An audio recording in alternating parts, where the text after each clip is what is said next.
Capítulo 7. O balão. Havia muito tempo que Ferguson vinha preocupando-se com os pormenores de sua expedição.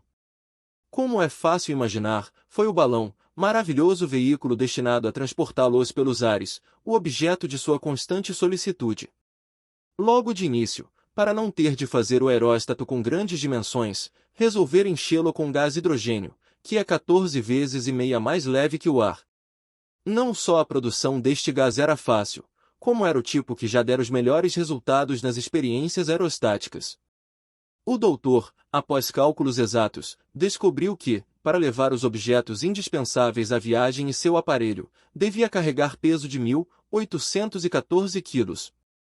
Era necessário, portanto, descobrir qual seria a força ascensional capaz de erguer este peso e, consequentemente, a respectiva capacidade. Um peso de 1.814 kg é representado por deslocação de ar de 1.661 metros cúbicos, o que equivale a dizer que 1.661 metros cúbicos pesam aproximadamente 1.814 kg. Dando ao balão esta capacidade enchendo, em lugar de ar, com gás hidrogênio, que, 14 vezes e meia mais leve, pesa apenas 125.191 quilos, resta uma quebra de equilíbrio, ou seja, diferença de quase 1.690 quilos.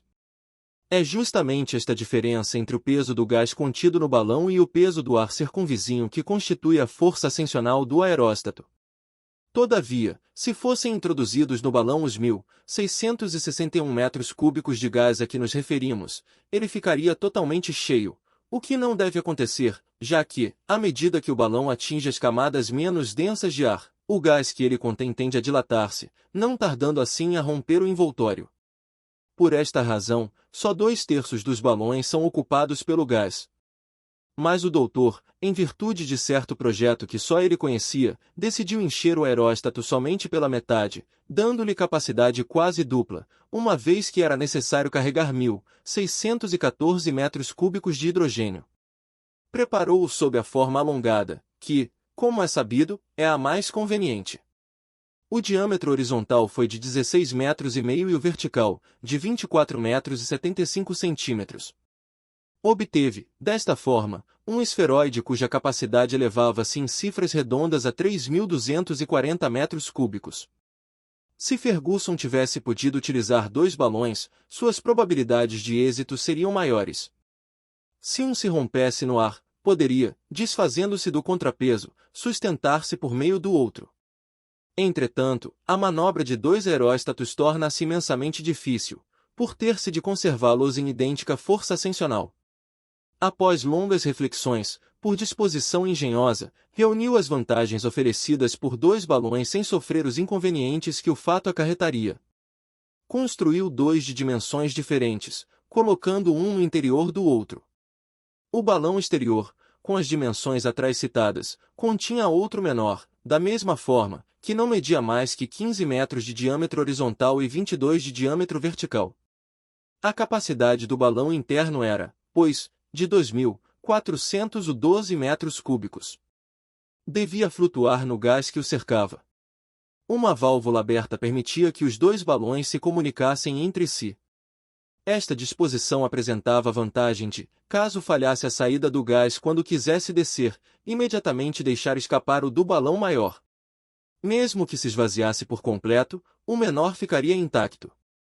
Era só desfazer-se do envoltório externo, como de peso incômodo, e o segundo aeróstato, sozinho, não ofereceria ao vento a pouca resistência dos balões parcialmente cheios.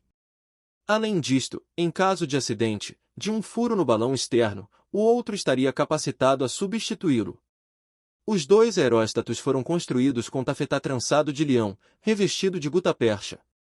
Esta substância gomo-resinosa é de absoluta impermeabilidade e totalmente inatacável pelos ácidos e pelo gás. O tafetá foi justaposto, dobrado, ao polo superior do globo, onde se processa quase todo o esforço. O envoltório podia reter o fluido por tempo ilimitado. Pesava 80 gramas por metro quadrado. Ora, sendo a superfície do balão externo de aproximadamente 3.828 metros quadrados, seu envoltório pesava 290 quilos. O envoltório do segundo balão pesava cerca de 231 quilos. Assim, o peso total era de 526 quilos. A rede destinada a sustentar a barquinha foi confeccionada com corda de cânhamo de enorme resistência e as duas válvulas foram objeto de meticulosa atenção, como seria feito com a leme de um navio. A barquinha, de forma circular e com diâmetro de 5 metros, era de vime, reforçada por leve armação de ferro e revestida na parte inferior de molas elásticas destinadas a amortecer os choques. Seu peso, conjuntamente com o da barquinha, não passava de 127 quilos. O doutor mandou construir, além disso, 4 caixas de chapas de ferro de 2 linhas de espessura. Eram ligadas entre si por tubos munidos de torneiras. Aí encontrava-se uma serpentina de mais ou menos 2 dedos de diâmetro que terminava por 2 ramificações de comprimento desigual, medindo a maior 8 metros de altura e a menor, apenas 5. As caixas de chapas de ferro foram colocadas na barquinha de forma a ocupar o menor espaço possível e a serpentina, que somente mais tarde deveria ser ajustada, foi empacotada separadamente, assim como o poçante pilha elétrica de Bunsen. Este aparelho fora tão habilmente construído que não pesava mais de 317,5 kg, abrangendo 25 galões de água contidos em caixa especial. Os instrumentos destinados à viagem consistiam de 2 barômetros, 2 termômetros, 2 bússolas, um sextante, 2 cronômetros, um horizonte artificial e um altazimuth para levantar a planta dos objetos distantes e inacessíveis. O observatório de Greenwich colocou-se à disposição do doutor, mas este não se propunha a fazer experiências de física. Desejava tão somente reconhecer sua direção e poder determinar a posição dos principais rios, montanhas e cidades.